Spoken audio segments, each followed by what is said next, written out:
বাংলাদেশ সহ ৯০টির বেশি দেশের জন্য নতুন শুল্ক হার ঘোষণা করেছেন যুক্তরাষ্ট্রের প্রেসিডেন্ট ডোনাল্ড ট্রাম্প। দর কষাকষির পর বাংলাদেশের শুল্ক ৩৫% থেকে কমিয়ে ২০% আনা হয়েছে। এই ঘটনায় বাংলাদেশ সরকার ও ডোনাল্ড ট্রাম্পকে ধন্যবাদ জানিয়েছেন বাংলাদেশ জামায়াতে আমির ডাক্তার শফিকুর রহমান। শুক্রবার বিকেলে নিজের ভেরিফাইড ফেসবুক পেজে এ নিয়ে একটি পোস্ট দিয়েছেন তিনি।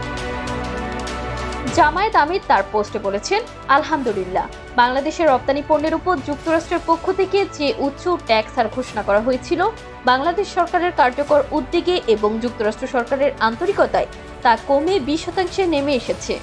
এজন্য প্রেসিডেন্ট ডোনাল্ড ট্রাম্প এবং অধ্যাপক ডক্টর মোহাম্মদ ইউনূস সরকারকে ধন্যবাদ জ্ঞাপন করছি।